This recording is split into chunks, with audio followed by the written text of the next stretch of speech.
जिस तरीके से इस प्रोग्राम का नाम है clean and pollution free Delhi.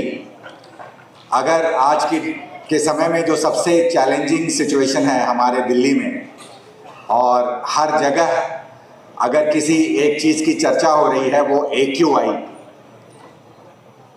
या उसको दूसरे शब्दों में कह सकते हैं, जो आसान शब्दों में, कि प्रदूषण इतना बढ़ गया है। और इस बारे में आपको थोड़ा सा अगर जानकारी और दे दूं कि अगर नॉर्मल AQI जो है वो दिल्ली का या किसी शहर का 50 से 60 होना चाहिए, और दिल्ली का AQI जो है वो 400 से 500 के बीच है। तो मैं नेगेटिविटी या आपको उदास करने या डिप्रेस करने के लिए नहीं इनवाइट किया है। हमने प्रॉब्लम को पहले थोड़ा समझना है, उसके बाद हम लोग सॉल्यूशन के बारे में बात करेंगे। इसका मतलब सीधे अर्थों में अगर हम देखें कि अगर दिल्ली में आप रह रहे हैं और आज के समय में आप सिगरेट पिए या ना पिए, लेकिन 10 सिगरेट का धुआं आप रोज ले रहे हैं, और इस इफेक्ट को अगर देखना है तो आप बाहर जाइए और अगर किसी गाड़ी में है उसका खिड़की खोल के आप खाली 15 मिनट जो है उस हवा को लीजिए, उसके बाद देखिए आपके गले की क्या हालत होती है। दिल्ली सरकार ने जैसे GRAP ग्रैब 4 मतलब ऐसी ऑर्डर्स दिए हैं जिसमें स्कूल्स को 1st से लेके 5th तक के स्कूल्स के बच्चों का स्कूल जो है वो ऑनलाइन मोड में कन्वर्ट कर दिया है। कई सारे जो है बच्चे, काफ़ी शिकायतें आ रही है। ऑफिस स्टाफ में करीब करीब उनको ऑनलाइन के लिए कहा गया है कि मैक्सिमम लोग जो है वो सड़क पे ना आए। लेकिन सवाल पैदा होता है कि ये समस्या क्या सरकार की है खाली? क्या आपको लगता है कि सरकार के पास कोई जादू की छड़ी है जो एक दिन में पॉल्यूशन कम कर देगी? अभी मैं एक प्रोग्राम टीवी पे देख रहा था, वर्ल्ड के फेमस फुटबॉलर लियोनेल मेसी जो है वो इंडिया आए हुए थे, तो वो दिल्ली भी आए। तो दिल्ली की हमारी मुख्यमंत्री रेखा गुप्ता जी, ऐसे तो हमने उनको भी इनवाइट किया था, बट शायद हो सकता है व्यवस्था के कारण वो नहीं आ पाए। तो उस स्टेडियम में पूरी गूंज थी एक ही वर्ड की, AQI AQI AQI। लेकिन सवाल ये पैदा होता है कि क्या इस खाड़ी सरकार की जिम्मेवारी है? दिल्ली का पॉल्यूशन क्या एक दिन में बढ़ गया? पिछले अगर 20 साल में देखा जाए, दिल्ली का पॉपुलेशन जो 60 लाख 70 लाख से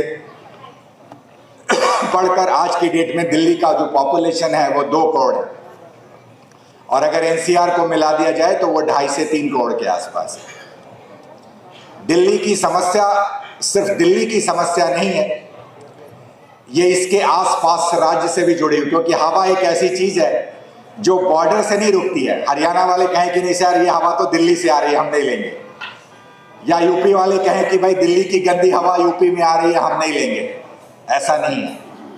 तो सबसे पहली बात है कि इस समस्या का समाधान पॉसिबल है, लेकिन इसकी तरफ हम सबको मिलकर काम करने की जरूरत है। और जब तक पब्लिक, एक PPP मॉडल कहते हैं ना, प्राइवेट पब्लिक पार्टिसिपेशन, जहां पे सरकार और पब्लिक हाथ में हाथ मिलाकर, कंधे से कंधे मिलाकर इस प्रॉब्लम के लिए काम जब तक नहीं करते हैं, तब तक इस समस्या का समाधान नहीं हो सकता। मैं प्रोफेशन से लॉयर हूं, तो मेरा कई हाई कोर्ट, सुप्रीम कोर्ट में प्रैक्टिस करता हूं, तो कई शहरों में आना जाना होता है। इस दौरान पंजाब भी मेरा आना जाना हुआ, और कई बार गांव से होके गुजरने का मौका मिला। तो समस्या सिर्फ दिल्ली की नहीं है। अगर आप मिड लेवल सिटी में चले जाएं, जैसे रोपड़ हो गया या मानसा हो गया, ऐसे छोटे शहरों में भी आप जाएं, दिल्ली के पास गाजियाबाद चले जाएं, आप फरीदाबाद चले जाएं, पलवल चले जाएं, ऐसा नहीं है कि वहां पॉल्यूशन नहीं है या वहां समस्याएं कम है। तो हमें इस प्रॉब्लम का एक हॉलिस्टिक सॉल्यूशन के बारे में सोचना पड़ेगा। हमें बचपन से ब्लेम करने की आदत है।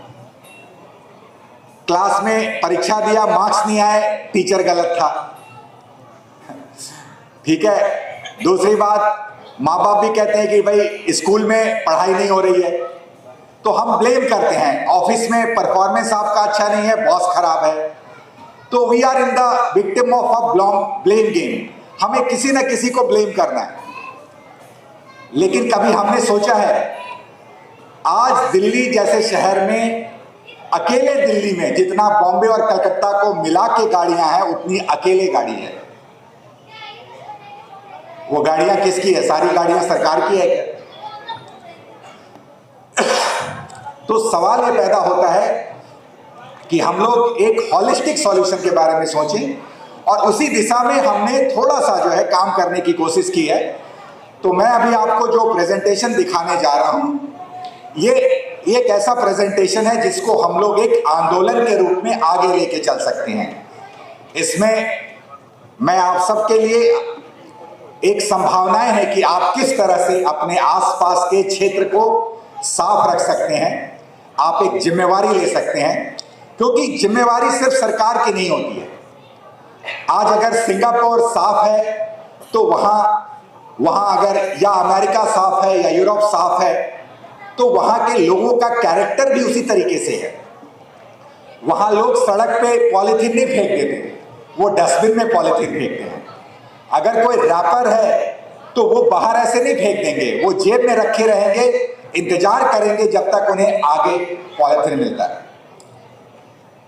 हमारे कुछ मित्र, किस्मत से मेरा अमेरिका इंग्लैंड में पढ़ाई रहा और एक्सपोजर रहा, कुछ लोग फॉरेन से जब इंडिया आते हैं तो मैंने देखा उन्होंने एक हैबिट है, वो ऐसे रैपर नहीं फेंकते, वो जेब में, हम कहते हैं तो भी नहीं फेंकते।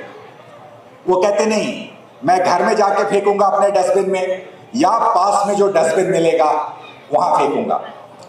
तो इसी दिशा में चलते हुए हमने एक प्रॉब्लम को पहले समझने की कोशिश की। जिस तरह से हमारे माननीय प्रधानमंत्री जी ने हम सबके सामने एक लक्ष्य लिखा है कि 2047 तक हमें भारत को एक विकसित राष्ट्र बनाना है। लेकिन विकसित राष्ट्र और विकासशील राष्ट्र के बीच में जो एक लकीर है, वो लकीर क्या है? अगर आप में से मेरे कुछ मित्र अगर विदेश भ्रमण किया होगा, या if you may have travel to Singapore और मे बी यूरोप और अमेरिका, अगर आपने ट्रैवल किया होगा इंडिया से बाहर, तो आपको सबसे पहली चीज क्या डिफरेंट लगती है कि इंडिया और वहां में क्या अंतर है? जो सबसे पहला जो डिफरेंस है वो है सफाई और स्वच्छता। और इसी दिशा में हम अपने प्रधानमंत्री का उनका जो विजन है, उनका जो सपना है, उन्होंने जो हमें लक्ष्य दिया है, उसी लक्ष्य पे काम करने के लिए हमने जो है एक इनिशिएटिव लॉन्च किया है, जिस इनिशिएटिव का नाम है Bharat beans initiative. Bharat beans जो आपको दिखाई दे रहा है, दोस्तों मैं आपको सरप्राइज होगी कुछ चीजों को जानकर। जिस डस्टबिन के बारे में हम लोग चर्चा करते हैं, डस्टबिन, कूड़ेदान कहते हैं, ये डस्टबिन नहीं है। This is an opportunity to make gold. ये एक जर्नी है जो मैं आपको इस प्रेजेंटेशन के द्वारा बताऊंगा कि अगर आपने इस इनिशिएटिव का हिस्सा बन गए तो there is a thing called waste to gold. अभी हमारा एक प्रोजेक्ट है कि ये जो वेस्ट मैनेजमेंट का एक ऐसा प्रोजेक्ट हम आपको बता रहे हैं जिसके द्वारा आप अपने आसपास के एरिया को स्वच्छ भी रखेंगे, सफाई भी रखेंगे, और जो लोग इससे इन्वॉल्व होंगे उनको उसके लिए रेवेन्यू भी मिलेगा, वो पैसे भी कमा सकते हैं। क्योंकि कोई भी प्रोजेक्ट जब तक सस्टेनेबल नहीं हो, क्योंकि ये खाली सरकार अगर चाहे तो उसको सक्सेसफुल नहीं बता सकती। अगर कुछ लोग जो सरकार से जुड़े हुए लोग हैं वो जानते हैं कि एक ऑफिसर की एक लिमिटेड रिस्पॉन्सिबिलिटी है। ये जब तक प्रोजेक्ट जमीन पे नहीं आएगा, जब तक प्रोजेक्ट सड़क पे नहीं आएगा। लेकिन मैं बहुत ऑप्टिमिस्टिक हूं, जिस तरह से हमारे माननीय प्रधानमंत्री जी ने स्वच्छता के चैलेंज को लेके जिस तरीके से टॉयलेट बनाने के अभियान पे काम किया, आपको जानकर आपको सबको पता होगा जब 2014 में हमारे माननीय प्रधानमंत्री ने जब लाल किला से शपथ लिया तो उन्होंने कहा कि अब हमारा लक्ष्य यह है कि हर घर में टॉयलेट हो, और इसके द्वारा जो है करीब करीब 12 करोड़ टॉयलेट पिछले 12 साल में बनाए गए भारत में। और मुझे लगता है कहीं ना कहीं जो टॉयलेट वाली समस्या थी, जो उसका 90%, 90-95%, चाहे वो अर्बन एरिया हो, शहरों की बात हो या गांव की बात हो, उसमें हम सक्सेसफुल हो गए हैं। अब आते हैं, अब जो हम दूसरे इनिशिएटिव के बारे में बात कर रहे हैं कि अब हम फेज 2 में जो भारत बिन इनिशिएटिव है, इसमें हमारा लक्ष्य है कि हम करीब करीब हम समाधान के बारे में पहले बात करें। समस्या देखिए, जब हम कहते हैं कि भाई साफ रखना है, कूड़ा फेंकना है, कूड़ा सही जगह फेंकना है, तो कूड़ेदान होना चाहिए। तो हमारा लक्ष्य है हर 50 मीटर्स पे एक कूड़ेदान हो। तो ये जो इनिशिएटिव है भारत इनिशिएटिव, एक बात इसकी पंच लाइन है, cleanliness is next to godliness. मैं आप सबसे एक सवाल पूछता हूं, हमारे सभी धर्म ग्रंथ में जो लोग जुड़े हुए लोग हैं और खास तौर पे हिंदू लोग, जब कण कण में भगवान है, जब हम कहते हैं कि कण कण में भगवान है, हर जगह भगवान है, तो फिर भगवान जब हर जगह है तो फिर सड़क पे कूड़ा क्यों है? वहां भी तो भगवान है। आप मंदिर को साफ कर ले रहे हो, आप गुरुद्वारे को साफ कर ले रहे हो, आप मस्जिद को साफ कर रहे हो, उसके बाहर की सड़क को साफ करने की जिम्मेवारी किसकी है? इसलिए जितना मंदिर साफ होना चाहिए, जितना गुरुद्वारा साफ होना चाहिए, जितना मस्जिद साफ होना चाहिए, उतना ही चर्च भी साफ होना चाहिए और उतना आपके आसपास का जो एरिया है वो भी साफ होना चाहिए। इसी आंदोलन में हम सबको आगे बढ़ना है। Next slide please.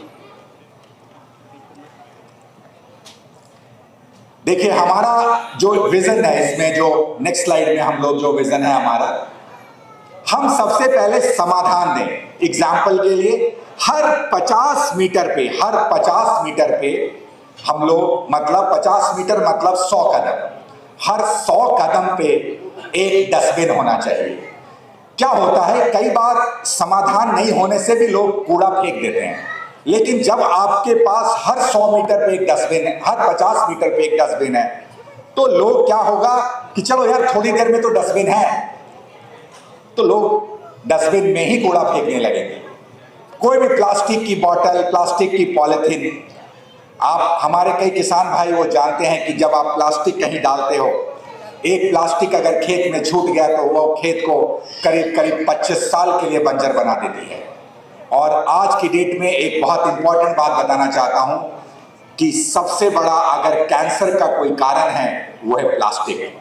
तो इसलिए हम लोगों ने, हमारे इनिशिएटिव का जो लक्ष्य है, सबसे पहला जो है हर 50 मीटर पे एक डस्टबिन, और हमारा दूसरा लक्ष्य है पूरे भारत में जिस तरीके से 12 करोड़ टॉयलेट बनाए गए, उसी तरीके से हमारा लक्ष्य है 10 करोड़ डस्टबिन, पूरे भारत में 10 करोड़ डस्टबिन लगाने का हमारा लक्ष्य है। आप सोचिए, सड़क के किनारे लाइन से हर 50 मीटर पे अगर आपको डस्टबिन मिलता है, और ये धीरे धीरे धीरे धीरे जब लोगों की आदत में आएगी तो आपको दिखाई देगा कि सामने डस्टबिन है तो बाहर क्यों फेंकना।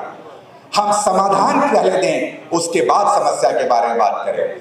जो तीसरा पहलू है वो सबसे इंपॉर्टेंट बात यह है कि हमारा जो लक्ष्य है कि हम अपने देश को, अपने शहर को, और इस बारे में हमने काफी रिसर्च करने के बाद ये कहा कि अगर हम इस समाधान पे काम करने लगे तो धीरे धीरे भारत साफ होने लगेगा और भारत विश्व के क्लीनेस्ट सिटी में भी आगे बढ़ सकता है। नेक्स्ट।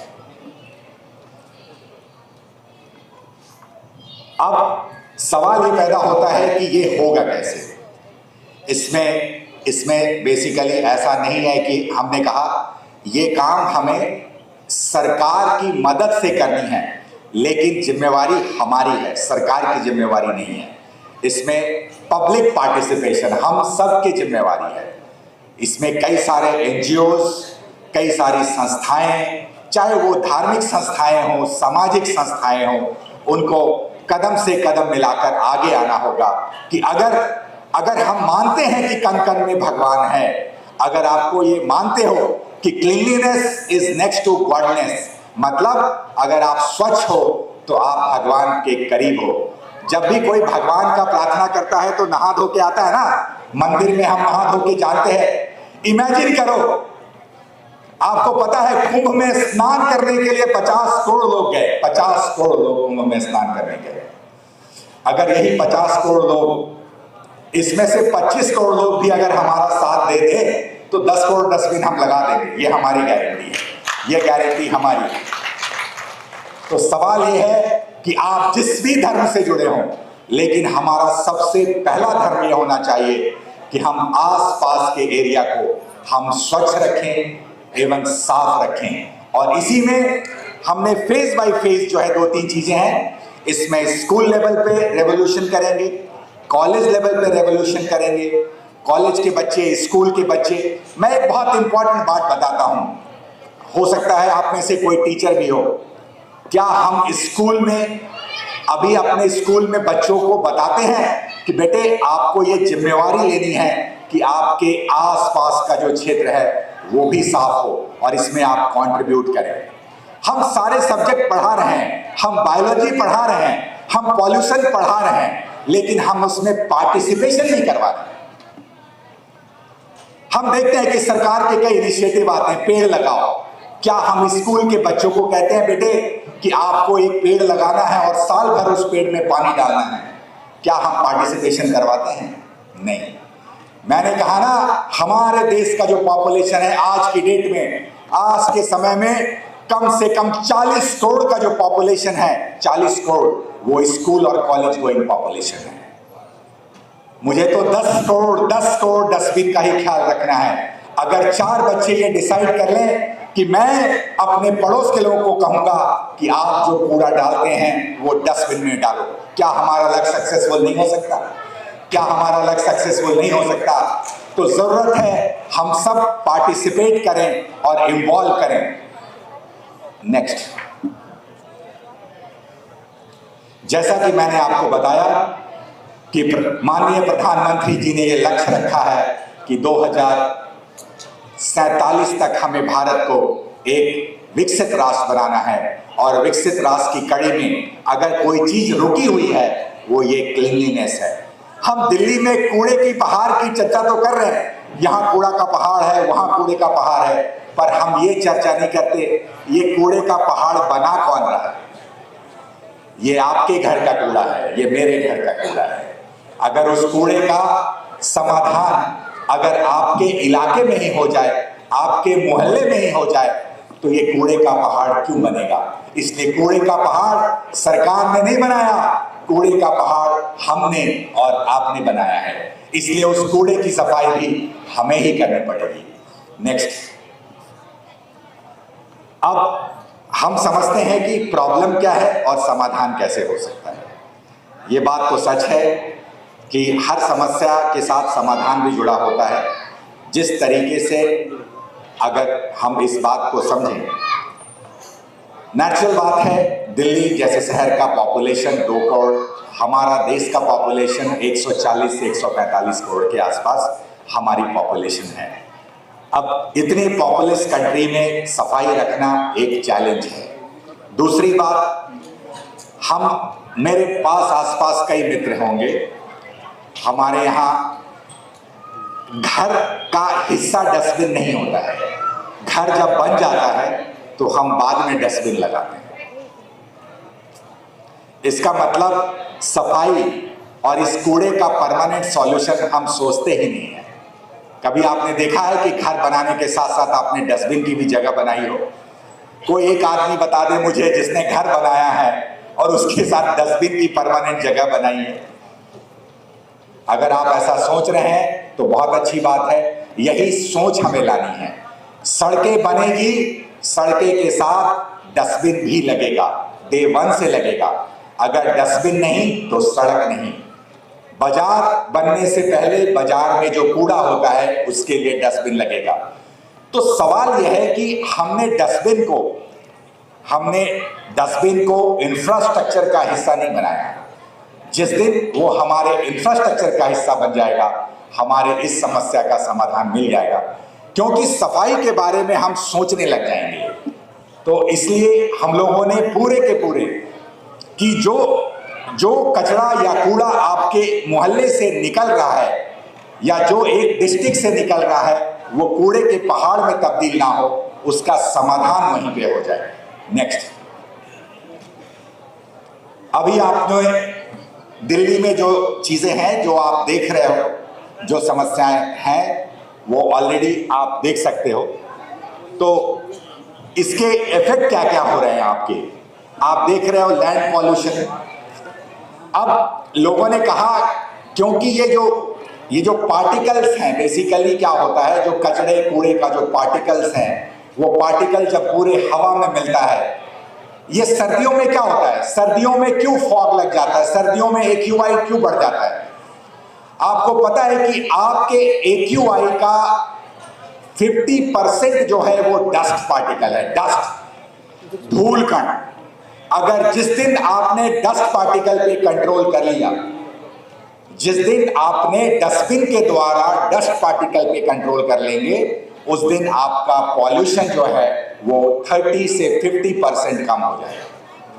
तो इसीलिए जब हम डस्टबिन से बात करते हुए हम परमानेंट सॉल्यूशन पॉल्यूशन के बारे में बात कर रहे हैं, अदरवाइज जो हालात है वो आप देख रहे हो बेसिकली। नेक्स्ट, अब हम लोग आते हैं फेज 1, फेज 2, फेज 3। हमने जिस तरीके से प्लानिंग की है जो पायलट प्रोजेक्ट में, बेसिकली सबसे पहले हमने एक लक्ष्य बनाया है कि दिल्ली में हम लोग 1 लाख डस्टबिन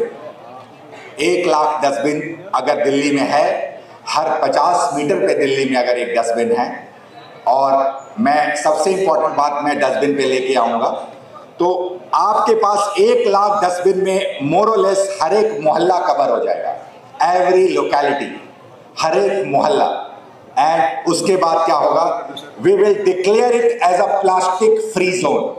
अब ये आप लोगों की रेस में है कि कौन अपने मोहल्ले को, आप लोगों में से कौन आगे आता है और अपने मोहल्ले को प्लास्टिक फ्री जोन डिक्लेयर करना चाहता है। They can come and join hand with us. Next,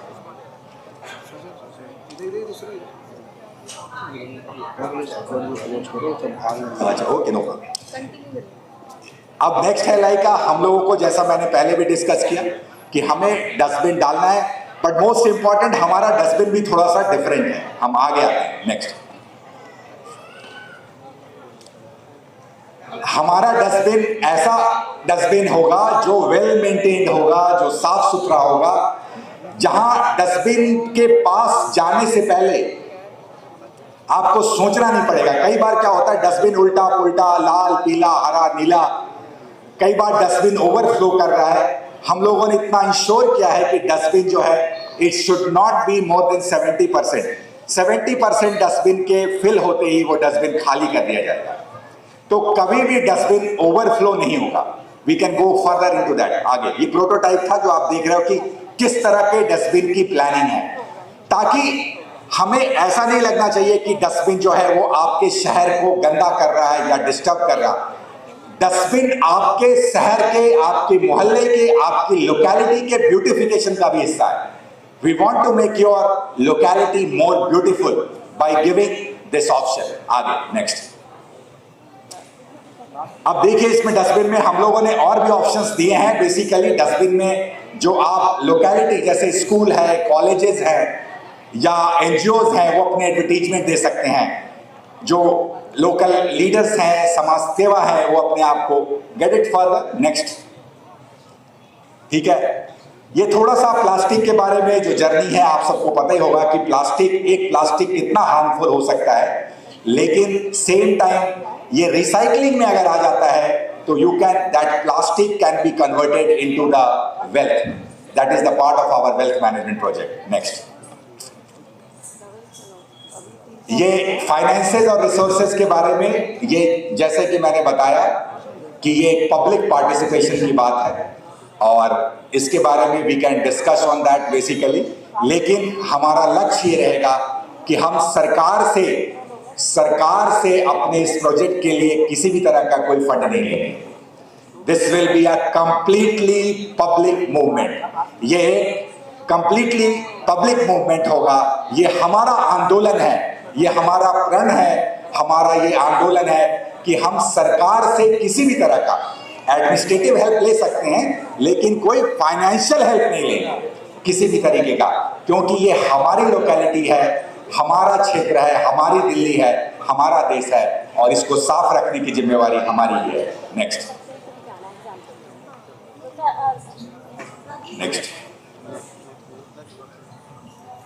अब रहा जो हमारी गवर्नमेंट से एक्सपेक्टेशन है। गवर्नमेंट से हमारी सारी जो एक्सपेक्टेशंस हैं, I hope some government officials होंगे, because otherwise I wanted to call the honourable chief minister है।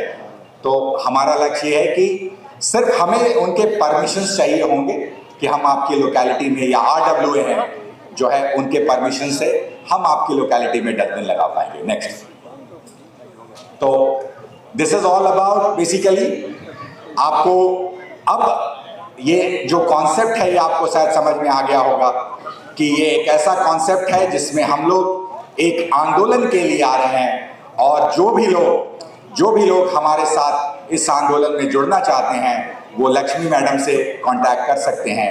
और आने वाले समय में जब हम ये सबमिट, हमारा लक्ष्य ये होगा कि जब हम 2026 में ये सबमिट करें तो कम से कम जो है 10 करोड़ का जो लक्ष्य है, कम से कम हम 10 लाख डस्टबिन लगा चुके होंगे। इन्हीं शब्दों के साथ मैं आप सबको धन्यवाद देता हूं। Thank you very much.